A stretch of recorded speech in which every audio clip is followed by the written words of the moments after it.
Hi everybody, I wanted to read something that is on public domain, which means there's no copyright. If you are looking to read to your kids or anybody else anything of this nature, Project Gutenberg is a really good website that will tell you if something's on public domain or not. So this is The Velveteen Rabbit by Margery Williams. There was once a Velveteen Rabbit, and in the beginning he was really splendid. He was fat and bunchy as a rabbit should be. His coat was spotted brown and white, and he had real thread whiskers, and his ears were lined with pink sateen. On Christmas morning, when he sat wedged in the top of the boy's stocking with a sprig of holly between his paws, the effect was charming.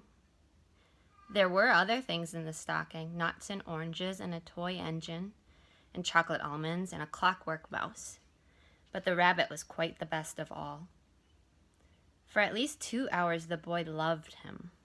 And then aunts and uncles came to dinner, and there was a great rustling of tissue paper and unwrapping of parcels, and in the excitement of looking at all the new presents, the Velveteen Rabbit was forgotten.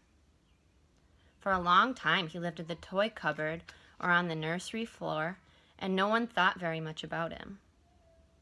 He was naturally shy, and being only made of velveteen, some of the more expensive toys quite snubbed him. The mechanical toys were very superior and looked down upon everyone else. They were full of modern ideas and pretended they were real. The model boat, who had lived through 2 seasons and lost most of his paint, caught the tone from them and never missed an opportunity of referring to his rigging in technical terms. The rabbit could not claim to be a model of anything, for he didn't know that real rabbits existed. He thought they were all stuffed with sawdust, like himself, and he understood that sawdust was quite out of date and should never be mentioned in modern circles. Even Timothy, the jointed wooden lion, who was made by disabled soldiers and should have had broader views, put on airs and pretended he was connected with government. Between them, all the poor little rabbit was made to feel himself very insignificant and commonplace, and the only person who was kind to him was at all was the skin horse. The skin horse had lived longer in the nursery than any of the others. He was so old that his brown coat was bald in patches and showed the seams underneath, and most of the hairs in his tail had been pulled out to string bead necklaces. He was wise, for he had seen a long succession of mechanical toys arrive to boast and swagger and by break their mainsprings and pass away. And he knew that they were only toys and would never turn into anything else. For nursery magic is very strange and wonderful, and only those playthings that are old and wise and experienced, like the skin horse, understand all about it. "What is real?" asked the rabbit one day, when they were lying side by side near the nursery fender before Nana came to tidy the room. "Does it mean having things that buzz inside you and a stick-out handle?" "Real isn't how you are made," said the skin horse. "It's a thing that happens to you. When a child loves you for a long, long time, not just to play with, but really loves you, then you become real." "Does it hurt?" asked the rabbit. "Sometimes," said the skin horse, for he was always truthful. "When you are real, you don't mind being hurt." "Does it happen all at once, like being wound up?" he asked, "or bit by bit?" "It doesn't happen all at once," said the skin horse. "You become. It takes a long time.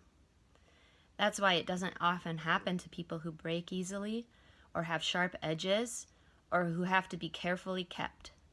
Generally, by the time you are real, most of your hair has been loved off and your eyes drop out and you get loose in the joints and very shabby. But these things don't matter at all, because once you are real, you can't be ugly, except to people who don't understand." "I suppose you are real," said the rabbit, and then he wished he had not said it, for he thought the skin horse might be sensitive. But the skin horse only smiled. "The boy's uncle made me real," he said. "That was a great many years ago. But once you are real, you can't become unreal again. It lasts for always." The rabbit sighed. He thought it would be a long time before this magic called real happened to him. He longed to become real, to know what it felt like, and yet the idea of growing shabby and losing his eyes and whiskers was rather sad. He wished that he could become it without these uncomfortable things happening to him. There was a person called Nana who ruled the nursery. Sometimes she took no notice of the playthings lying about, and sometimes, for no reason whatsoever, she went swooping about like a great wind and hustled them away in cupboards. She called this tidying up, and the playthings all hated it, especially the tin ones. The rabbit didn't mind it so much, for wherever he was thrown, he came down soft. One evening, when the boy was going to bed, he couldn't find the china dog that always slept with him. Nana was in a hurry, and it was too much trouble to hunt for china dogs at bedtime. So she simply looked about her, and seeing that the toy cupboard door stood open, she made a swoop. "Here," she said. "Take your old bunny. He'll do to sleep with you." Then she dragged the rabbit out by one ear and put him into the boy's arms. That night, and for many nights after, the Velveteen Rabbit slept in the boy's bed. At first he found it rather uncomfortable, for the boy hugged him very tight, and sometimes he rolled over on him, and sometimes he pushed him so far under the pillow that the rabbit could scarcely breathe. And he missed, too, those long moonlight hours in the nursery when all the house was silent, and his talks with the skin horse. But very soon he grew to like it, for the boy used to talk to him and made nice tunnels for him under the bedclothes, and he said were like burrows the real rabbits lived in. And they had splendid games together in whispers when Nana had gone away to her supper and left the nightlight burning on the mantelpiece. And when the boy dropped off to sleep, the rabbit would snuggle down close under his little warm chin and dream, with the boy's hands clasped close around him all night long. And so time went on, and the little rabbit was very happy. So happy that he never noticed how his beautiful velveteen fur was getting shabbier and shabbier, and his tail coming unsewn, and all the pink rubbed off his nose where the boy had kissed him. Spring came, and they had long days in the garden, for wherever the boy went, the rabbit went too. He had rides in the wheelbarrow and picnics on the grass and lovely fairy huts built for him under the raspberry canes behind the flower border. At once, when the boy was called away suddenly to go out to tea, the rabbit was left out on the lawn until long after dusk, and Nana had to come and look for him with the candle, because the boy couldn't go to sleep unless he was there. He was wet through with the dew and quite earthy from diving into the burrows the boy had made for him in the flower bed. And Nana grumbled as she rubbed him off with a corner of her apron. "You must have your old bunny," she said. "Fancy all that fuss for a toy." The boy sat up in bed and stretched out his hands. "Give me my bunny. You mustn't say that. He isn't a toy. He's real." And when the little rabbit heard that, he was happy, for he knew that what the skin horse had said was true at last.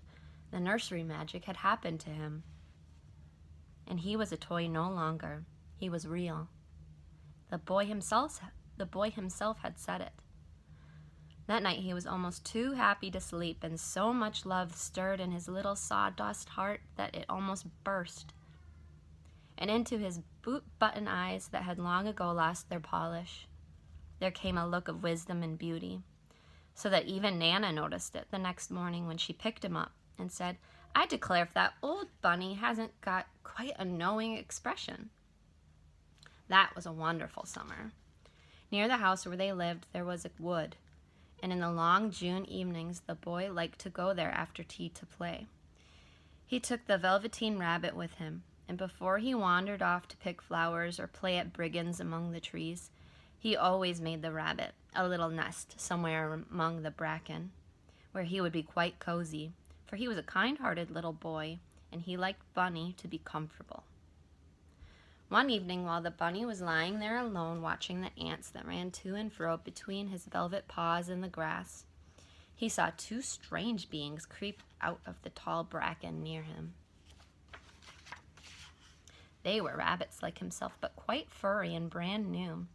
They must have been very well made, for their seams didn't show at all, and they changed shape in a queer way when they moved. One minute they were long and thin, and the next minute fat and bunchy, instead of always staying the same like he did. Their feet padded softly on the ground, and they crept quite close to him, twitching their noses while the rabbit stared hard to see where the clockwork stuck out, for he knew that people who jump generally have something to wind them up. But he couldn't see it. They were evidently a new kind of rabbit altogether. They stared at him, and the little rabbits stared back, and all the time their noses twitched. "Why don't you get up and play with us?" one of them asked. "I don't feel like it," said the rabbit, for he didn't want to explain that he had no clockwork. "Ho," said the furry rabbit, "it's as easy as anything," and he gave a big hop sideways and stood on his hind legs. "I don't believe you can," he said. "I can," said the little rabbit. "I can jump higher than anything." He meant when the boy threw him, but of course he didn't want to say so. "Can you hop on your hind legs?" asked the furry rabbit. That was a dreadful question, for the Velveteen Rabbit had no hind legs at all. The back of him was made all in one piece like a pincushion. He sat still in the bracken and hoped that the other rabbits wouldn't notice. "I don't want to," he said again, "but the wild rabbits have very sharp eyes," and this one stretched out his neck and looked. "He hasn't got any hind legs," he called out. Fancy a rabbit without any hind legs, and he began to laugh. "I have," cried the little rabbit. "I have got hind legs. I'm sitting on them." "Then stretch them out and show me like this," said the wild rabbit, and he began to whirl around and dance till the little rabbit got quite dizzy. "I don't like dancing," he said. "I'd rather sit still." But all the while he was longing to dance, for a funny new tickly feeling ran through him, and he felt he would give anything in the world to be able to jump about like these rabbits did. The strange rabbit stopped dancing and came quite close. He came so close this time that his long whiskers brushed the Velveteen Rabbit's ear, and then he wrinkled his nose suddenly and flattened his ears and jumped backwards. "He doesn't smell right," he exclaimed. "He isn't a rabbit at all. He isn't real." "I am real," said the little rabbit. "I am real. The boy said so." And he nearly began to cry. Just then there was a sound of footsteps, and the boy ran past near them. And with a stamp of feet and a flash of white tails, the two strange rabbits disappeared. "Come back and play with me," cried the little rabbit. "Oh, do come back. I know I am real." But there was no answer. Only the little ants ran to and fro, and the bracken swayed gently where the two strangers had passed. The Velveteen Rabbit was all alone. "Oh dear," he thought. "Why did they run away like that? Why couldn't they stop and talk to me?" For a long time he lay very still, watching the bracken and hoping that they would come back. But they never returned, and presently the sun sank lower and the little white moths fluttered out, and the boy came and carried him home. Weeks passed, and the little rabbit grew very old and shabby, but the boy loved him just as much. He loved him so hard that he loved all his whiskers off, and the pink lining to his ears turned gray, and his brown spots faded. He even began to lose his shape, and he scarcely looked like a rabbit anymore except to the boy. To him, he was always beautiful, and that was all the little rabbit cared about. He didn't mind how he looked to other people because the nursery magic had made him real. And when you are real, shabbiness doesn't matter. Then one day, the boy was ill. His face grew flushed, and he talked in his sleep, and his little body was so hot that it burned the rabbit when he held him close. Strange people came and went in the nursery, and a light burned all night, and through it all, the little Velveteen Rabbit lay there hidden from sight under the bedclothes, and he never stirred, for he was afraid that if they found him, someone might take him away, and he knew that the boy needed him. It was a long, weary time, for the boy was too ill to play, and the little rabbit found it rather dull with nothing to do all day long. But he snuggled down patiently and looked forward to the time when the boy should be well again, and they would go out in the garden amongst the flowers and the butterflies and play splendid games in the raspberry thicket like they used to. All sorts of delightful things he planned. And while the boy lay half asleep, he crept up close to the pillow and whispered them in his ear. And presently the fever turned, and the boy got better. He was able to sit up in bed and look at picture books, while the little rabbit cuddled close at his side. And one day, they let him get up and dress. It was a bright sunny morning, and the windows stood wide open. They had carried the boy out to the balcony, wrapped in a shawl, and the little rabbit lay tangled up among the bedclothes, thinking. The boy was going to the seaside tomorrow. Everything was arranged, and now it only remained to carry out the doctor's orders. They talked about it all while the little rabbit lay under the bedclothes, just his head peeping out, and listened. The room was to be disinfected, and all the books and toys that the boy had played with in bed must be burnt. Hurrah, thought the little rabbit. Tomorrow we shall go to the seaside, for the boy had often talked of the seaside, and he wanted very much to see the big waves coming in, and the tiny crabs and the sand castles. Just then Nana caught sight of him. How about this old bunny? She asked. That? Said the doctor. Why, it's a mass of scarlet fever germs. Burn it at once. What? Nonsense. Get him a new one. He mustn't have that any more. And so the little rabbit was put into a sack with the old picture books and a lot of rubbish, and carried out to the end of the garden behind the fowl house. That was a fine place to make a bonfire, only the gardener was too busy just then to attend to it. He had the potatoes to dig and the green peas to gather, but the next morning he promised to come quite early and burn the whole lot.